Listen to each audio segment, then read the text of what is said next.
Welcome, everybody, to another episode of Your Spiritual Journey. This is Dr. Bob, and this is the space and the place where we talk about things important to your soul. As always, we ask that you like us, leave comments, subscribe, maybe even support us on Patreon. All of that helps keep us on the air. So today's guest is coming to us from Brazil. Kenneth Wortley was born in 1951 in Saginaw, Michigan, to a blue-collar family of four. He went to college at Eastern Baptist College and Seminary, where he received his bachelor degree in sociology and earned his master's degree in theology. And that happened in Philadelphia, Pennsylvania in 1978. He was married in the summer of 1972. He and his spouse have two grown boys who live in the state of Washington. Ken successfully served as pastor and preacher in churches in Colorado, Portland, Oregon, Walnut Creek, California, and ending his work in Spokane, Washington. He transitioned from the church to earn another master's degree in education in Eastern Washington University and began to teach middle school in Spokane Schools for 20 years. Upon retiring from teaching, he remarried to a Brazilian in 2014, and they moved to Joao Pessoa, and I'm going to ask him to pronounce that for me a little bit later. I'll try that again. Joao Pessoa, Brazil. John the person. Joao Pessoa. Joao Pessoa, Brazil. Yeah. Where he presently teaches English with an online company with students from across the entire country.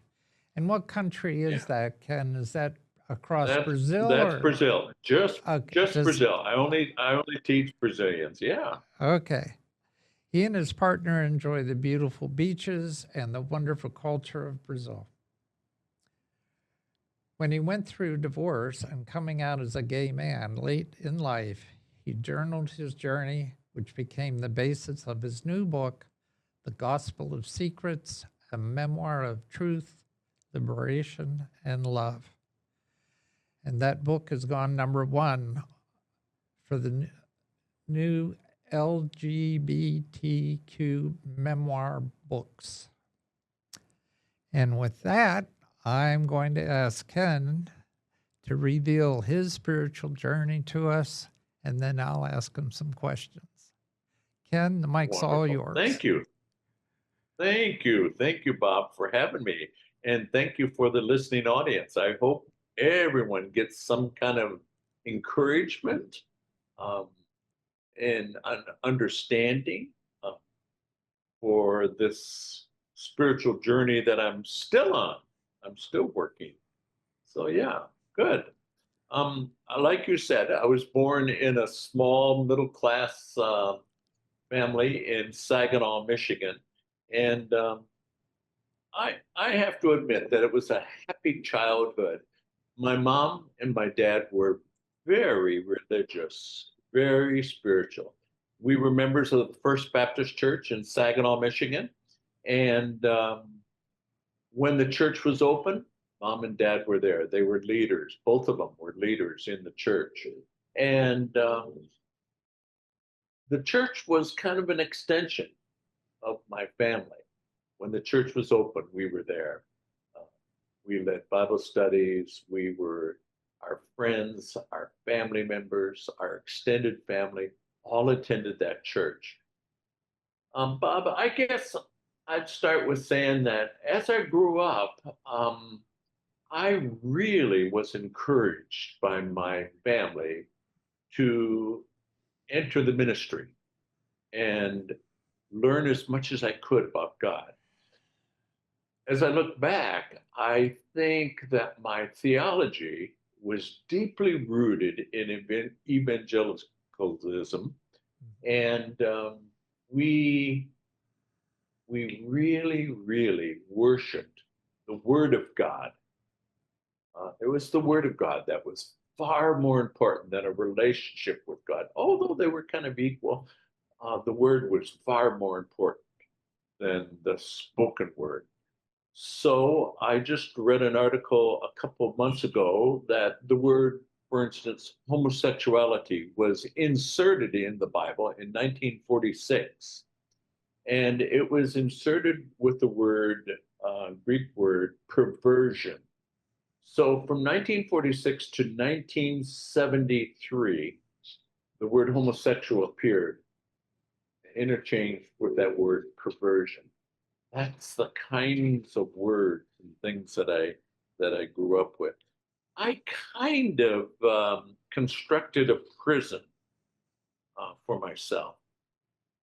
I knew it was my role, my duty, and my love to please God, to do what I can do in my word, in my speech, and in everything that I was about to try to please Him. And yet, deep, deep down, I had these urgings that I knew back then were an abomination, were sinful. So I grew up as a conflicted young person. I had urges as I grew into puberty. I had many friends that were girls. I loved being with girls, but I didn't have any romantic interests in any of those girls. Um, I knew that as I began to think about these urges and these desires, that God didn't make mistakes. He doesn't make mistakes. So I'm thinking, what about me? What about these urges? How do I deal with them? So I was constantly going to evangelism services. I was constantly going to healing services. I was constantly going to pastors and friends, trying to deal with these urges and to try to make sense of them, really, as I grew up. I don't know if that makes sense to anyone in the audience, but that's kind of the life that I live. I love the words. I love the words of the Christian singer Ray Boltz. Ray Boltz wrote a song called "God Knows I Tried." Let me see if I can give you those words. It's really great words that he wrote. He says, "When they said I was a sinner, I was struggling with my youth. And with the hope that God could change me, I believe it was the truth. I spent my whole life trying to be what they said I should. And that inside, I was dying because I really never could. God knows I tried. God knows all the pain I kept inside. He's seen every tear that I've ever cried. God knows I tried. I was so good at pretending, just like an actor on the stage. In the end, no one really knew me, only the roles that I portrayed. Wow, that is exactly the kind of life I lived in my world that I lived in. I'm going to stop there, Bob, because I want to maybe see if you have any questions or comments for me. Well, maybe just a comment that when I was growing up uh, and probably a teenager, I found out that my uncle, who was a colonel in the Air Force, was gay. Oh, And he had a wife and 3 children. oh boy. And Yeah, so your very similar. story really resonated with me as I thought about the internal struggle that he had gone through. And I know that after his children were grown and all graduated from high school, that he and his wife divorced. But they maintained a close friendship as a relationship. Oh, interesting. Very good. That was the desire that I wanted. My wife, we were married and we had two children when we went to Spokane, Washington. Oh, sorry. Um, no, that's okay. Those people in Spokane, they don't like it when somebody from the Midwest calls it Spokane, Yeah.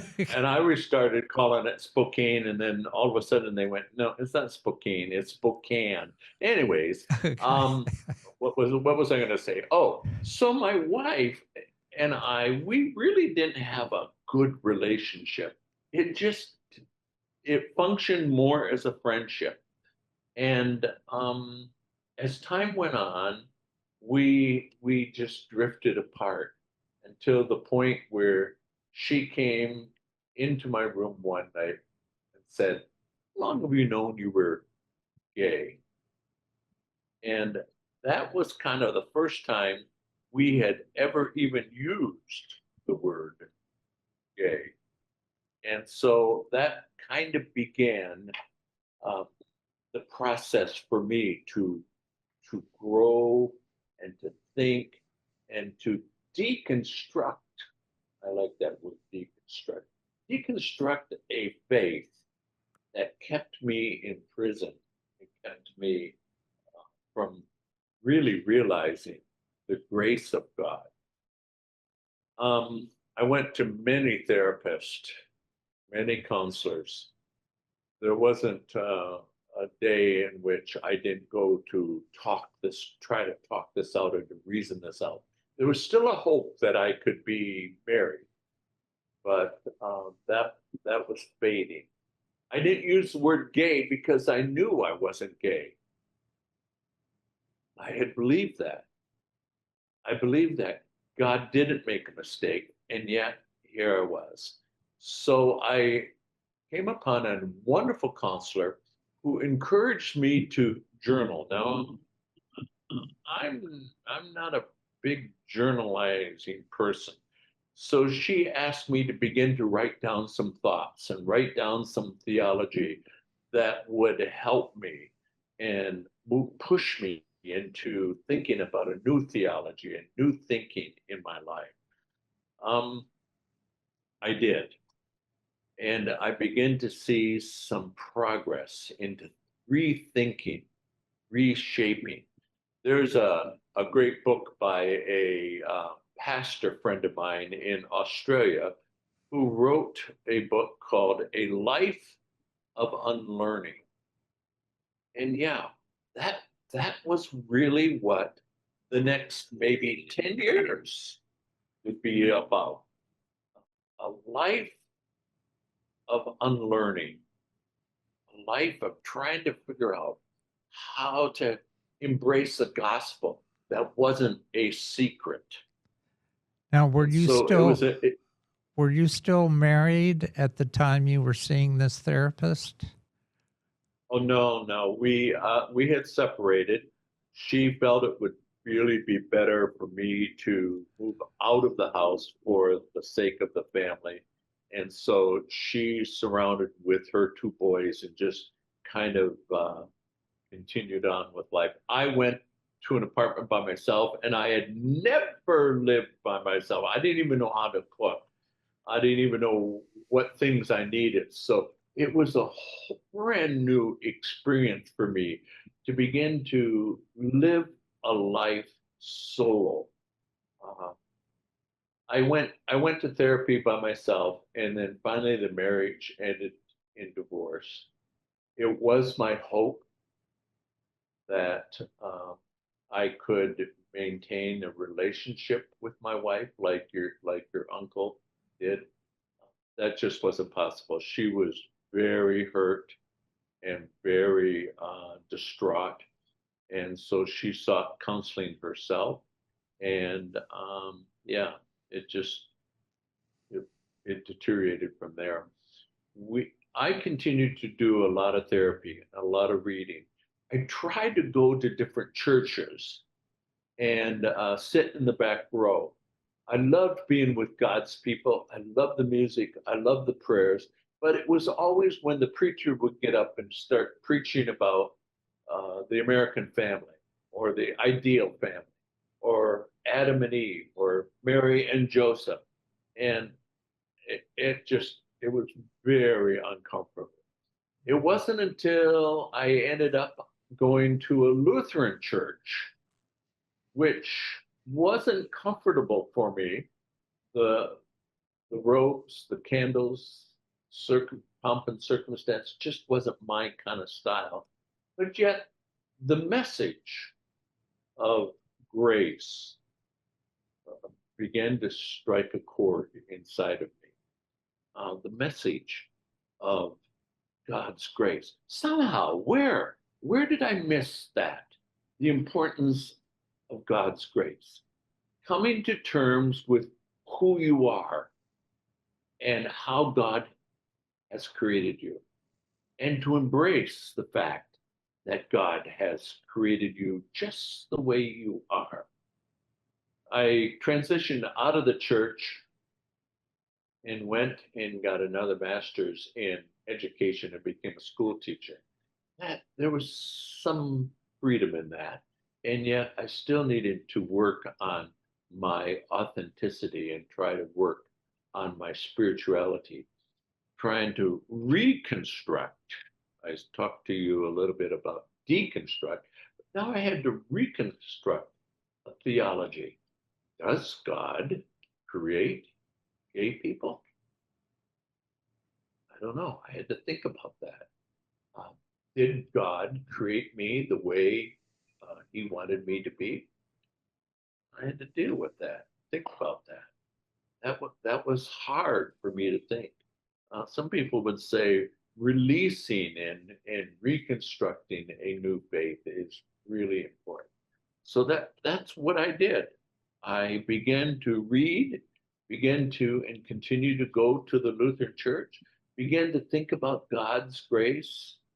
Uh, as a Baptist, where did I miss that? Where did I miss the emphasis on God's grace? I was so busy trying to um, suppress and to be a secret that I missed the most important kernel of the Christian faith. That is grace, God's grace. Nothing that I could do, nothing that I could be, um, and yet He loves me just the way I am. Yeah. I told my elderly mother, who was living in Spokane near me, and she was very upset that we were getting a divorce, and she worked hard at getting us back together. And she always had a different card of a pastor or a friend who would help me get my marriage back together. And so I really thought, at all costs, don't tell your mother. But yet it just continued every single day until I went to her apartment and she had a pastor there. And he goes, I'm here to help you get your marriage back together. And I went, Mom, you've got to stop this.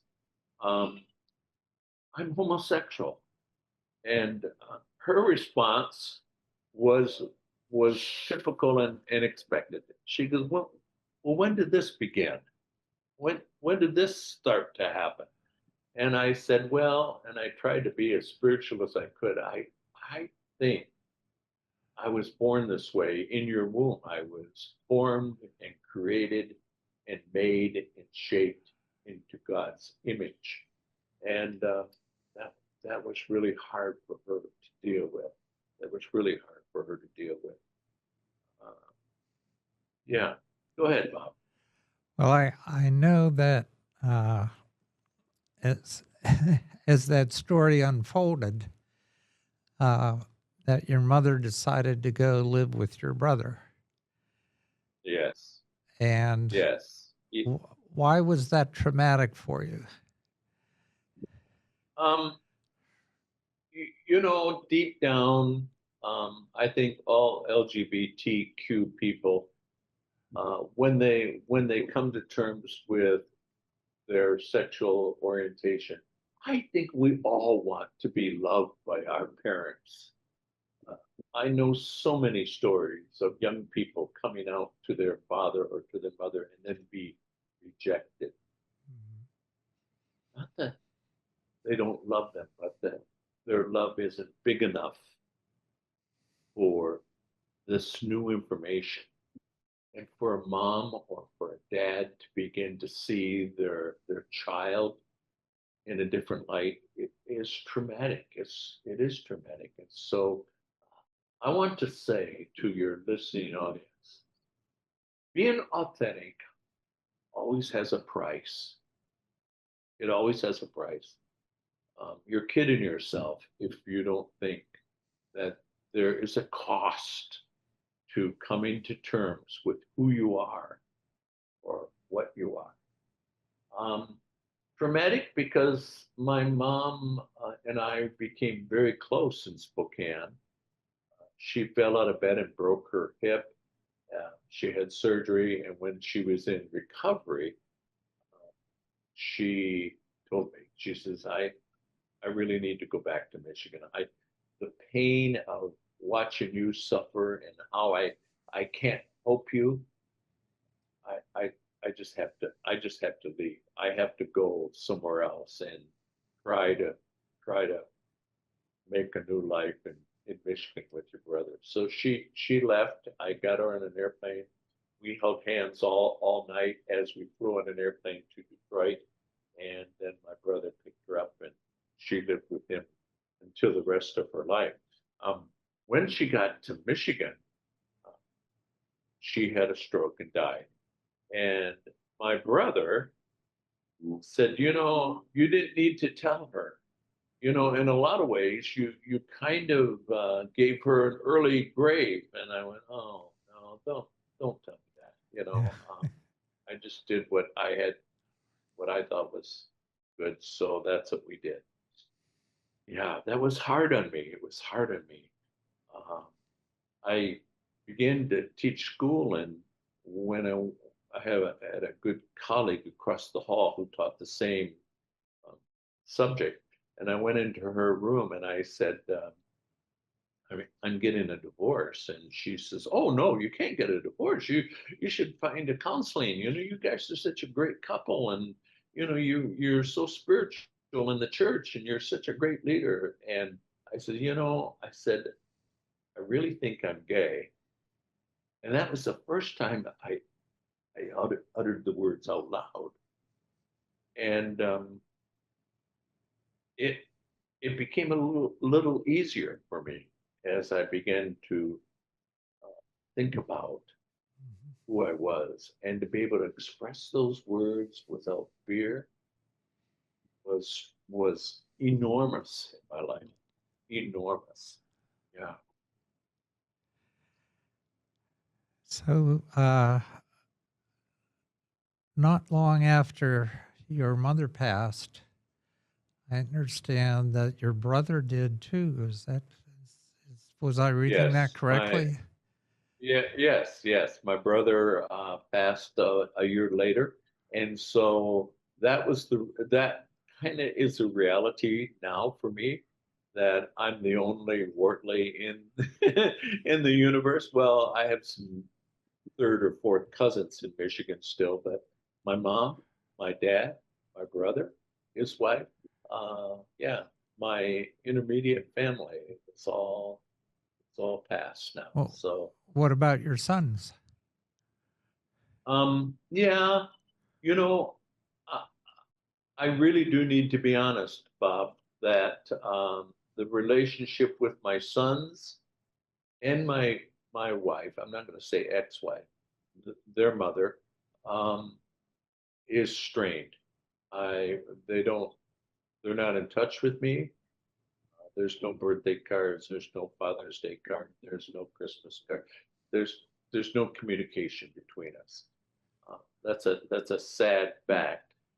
Uh, Again, it's the price I paid. I I do realize that I hurt them.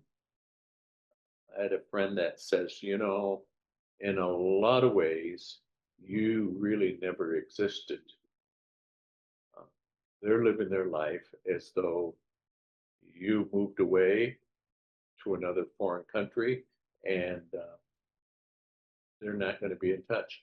So one counselor told me, give them time. Well, it's been 10 years and I'm not getting younger. Yeah. So we'll see. I don't know. Maybe they'll come around.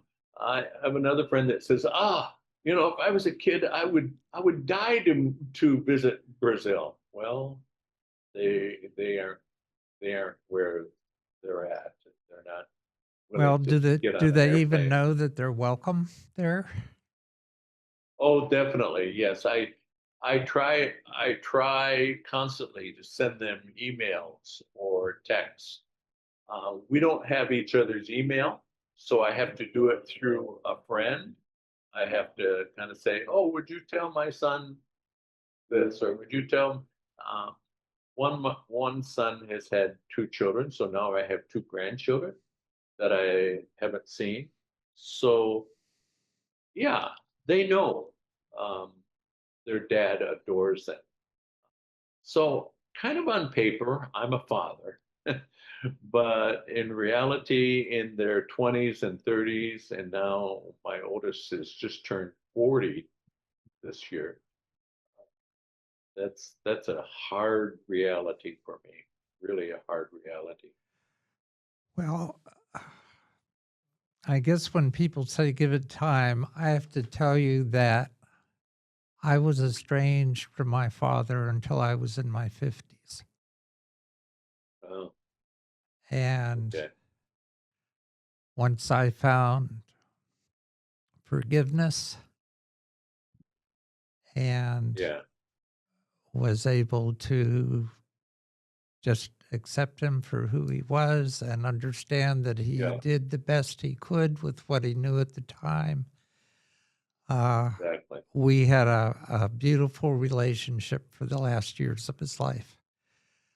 Wow, So wow. let me just So there's hope. let me extend that Yeah, that hope to you. Uh, yes, there's hope. There's hope. Last year I had a major heart attack and had open heart surgery. And I thought, okay, this is it. I'm going to see my two boys through all of this. But uh, my partner sent them an email and said, your dad went through surgery. He's fine. And that was about it. I mean, they didn't get on the phone and call me or talk to me or reach out to me even in that time. So yeah. yeah. So you don't really cover that experience in the book. Could you tell? Yeah, Could I kind of stirred away from that. Yeah, that's hard. It's hard to talk about that.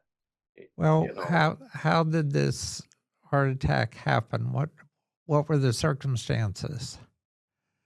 uh, you know, um, it's funny. We have free healthcare here in Brazil, and I have a top-notch cardiologist who speaks English, who actually was educated in the United States. So he says, "Well, are you a smoker?" And I says, "No." And he says, "Do you drink a lot?" And I said, "No, I just maybe have some wine once in a while." And he goes, "It's so funny." He goes, "I'm always trying to figure out why and how people get heart disease." And I said, "Well, I think it's genetics. I think my father had some heart problems." But I said, I have a theory that my body paid the price for me suppressing this authentic side of the whole time I had energy expended at all cost. No one was to know who I really was. So I think that nervousness or that tension or that stress took its toll on my body. And the the cardiologist went, well, that's an interesting theory. I don't know about that, you know. I said, well, I'm not a big McDonald's. I don't eat a lot of junk food, so I try to live a good, healthy life. And now I think I'm really healthy. Um, Yeah. so it kind of came on.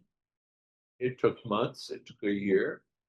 We went on a trip to one of the world's largest falls south of Brazil, and we went to the falls, and I just felt horrible. I felt horrible chest pains and a tension on my chest, and so the cardiologist says, well, we need to get you in and do open heart surgery. Did you want to go back to the United States to do that? And I went, no, my income's not going to be able to do that. And so I waited 2 weeks. After they scheduled it, I waited another 2 weeks in line for other people and for a bed to open. And then I was in. Yeah, it was amazing. I didn't get a copay notice in the mail. I didn't get, oh, and then I have tremendous aftercare. I'm not trying to stick it in the Americans' eyes, but free healthcare is amazing. It's amazing. Hmm.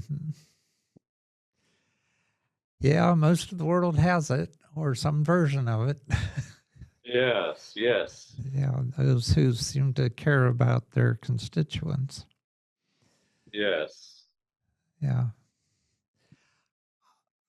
I So, I, you know, I met my spouse online. We were both English teachers. He was an English teacher here in Brazil, and so we began to develop um, a relationship with each other online for a good long time. Um, we talked almost every day, shared English tips and how to be a good teacher, and we just became closer. And he wrote to me um, a nice note. And in this note, he says, developing a relationship is a lifelong process. And he really helped me see that love is a process. It's not something that's going to happen overnight. We come from different cultures. We are two people that are very different in a lot of ways, but yet um, he writes, when the right person enters your life, it's not just about love, it's about transformation. They don't bring confusion or chaos, they bring clarity and calmness. They don't focus on your past, they see strength in your scars. They inspire you to rise, to heal, and to grow into the person you were meant to be. It's not just a relationship, it's, it's truly a partnership in becoming your best self. I like that. I like the way you wrote that. Amazing. Yeah. So we continued on, and we were married in the United States in Spokane. And then when I retired from teaching, he and I packed up our things, got rid of all the essentials like long pants and neckties and shoes and everything that I'm not going to need in Brazil. I haven't. I went to a wedding 2 months ago, and that was the first time I actually put on shoes again, shoes and socks. I was shocked that I had done that. So it's been years that I've worn long pants. It's been years since I've worn something besides flip flops. Um, we live 2 blocks away from the ocean. I can see the ocean from here. It's really become a beautiful place to live for me. yeah. Yeah, it sounds that way. Uh, Um, Brazil people have kind of a love affair with the ocean. It is this mighty, giant body of water. As I get into the water, it pushes me around like I'm a paper cup. I can smell it, I can see it, I can hear it. They say I can get in a boat and go directly across to the continent of Africa. The ocean is this entity that's much bigger than me.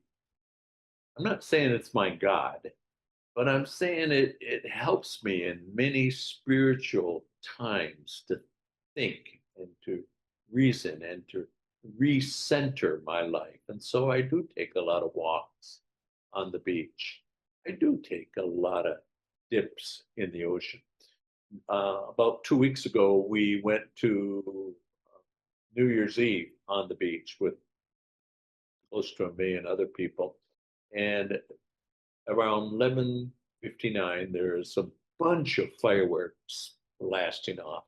But most importantly, you dress in your very best white shirt and your white pants, and you go into the water and you kind of take a dip. I hesitate to use the word baptizing, but it kind of pour the water over your head 7 times. 7 times. That's a superstitious Brazilians. I did that too, and it just feels good as I start a new year, and I'm hearing the fireworks in the background.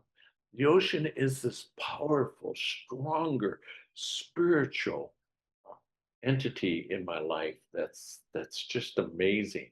It's just amazing at this point. Um, I, I let me see. I want to. I'm kind of making sure I'm aware of the time. So let me tell you in some final thoughts. I in my book at the last couple. It's not a very long book, but I encourage people to read it. It's a great story of my life. Um, the last couple of pages, I thought I better tell the audience and tell the readers, how am I doing now? What am I doing now?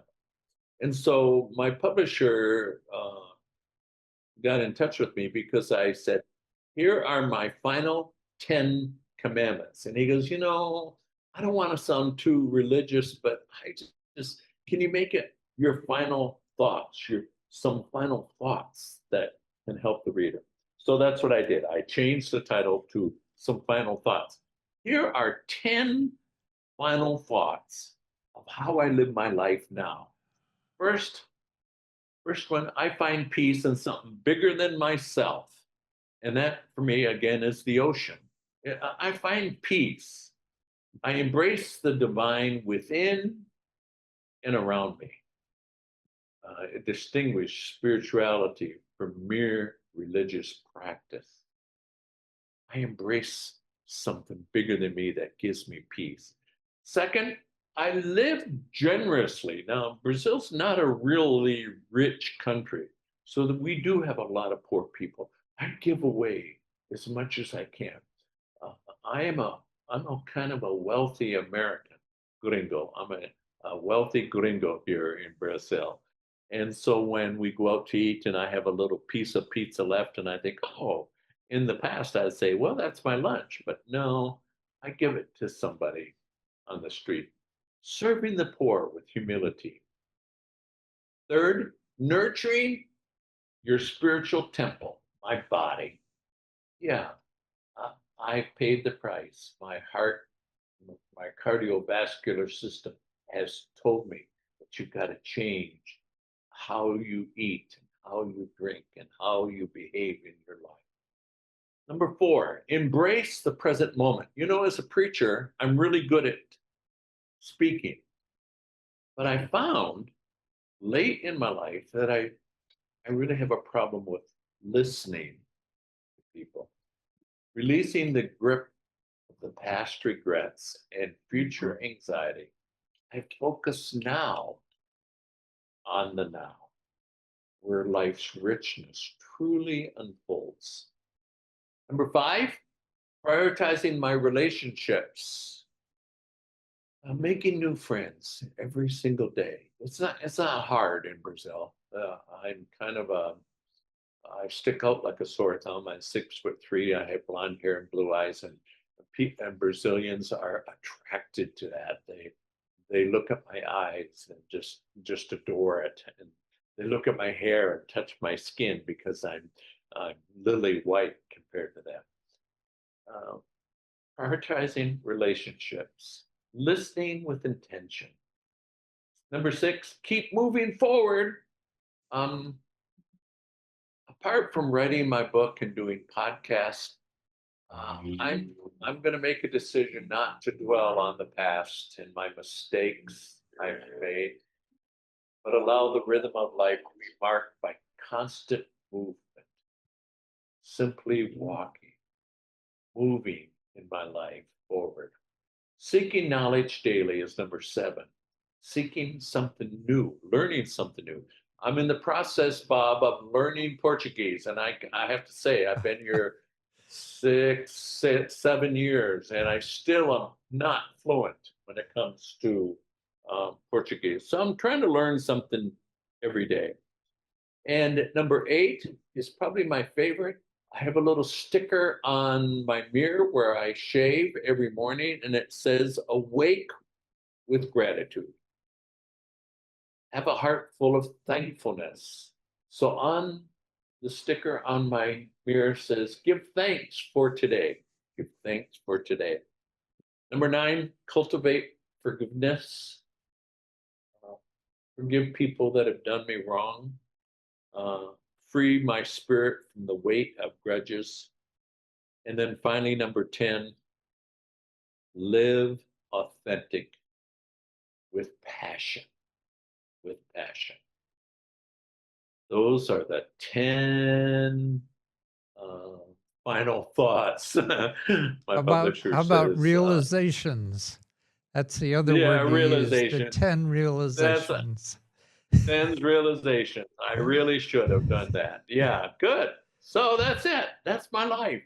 I just hope your listening audience has been gracious and listening for the grace that God brings to each of our lives. Yeah. Amen. Well, you preempted what I usually say to the guest at this point, which is this is the time that you can leave the audience with a few words of wisdom, but you just did that. Yeah. Uh, Yeah. With grace. With grace. Yes. well, that I want people to know that um, the title of the book, The Gospel of Secrets, of course, the gospel is not a secret, and yet that's what my life was. That's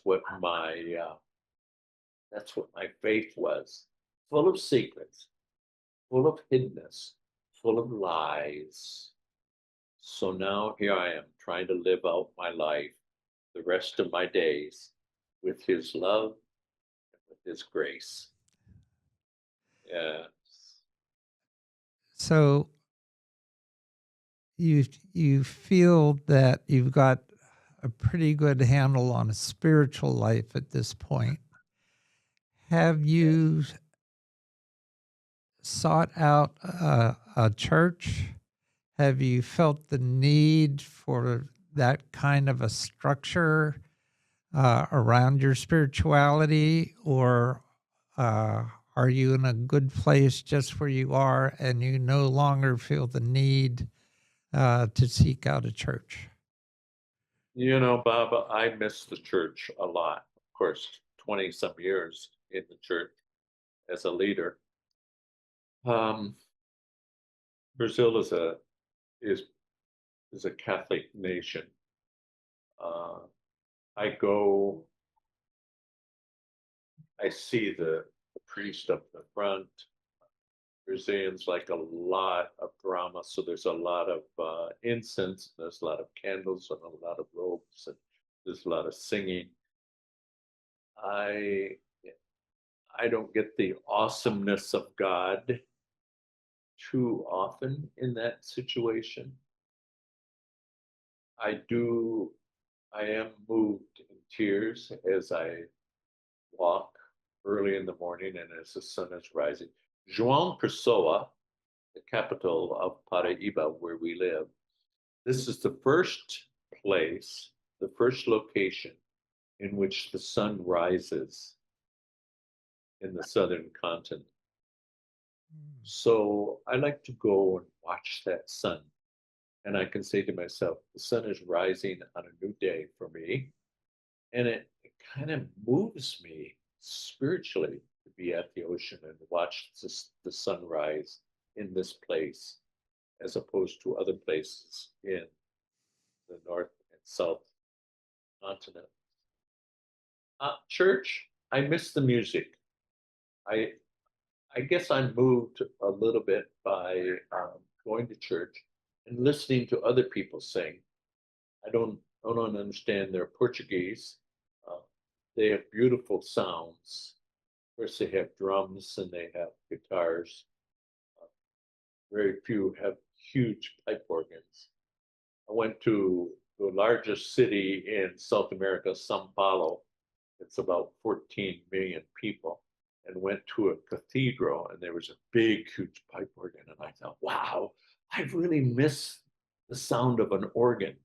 And I was in awe that that brought me back to my childhood and to my upbringing. Interesting experiences in life in Brazil for me. They're just full of experiences for me. I love it. I love it. So your partner Yeah. is So Brazilian. Is he yeah. Catholic, and is that? Uh, Yeah. Very devout. Very devout. Yeah. And sometimes he'll say, "Are you going to church with me today?" And I'll say,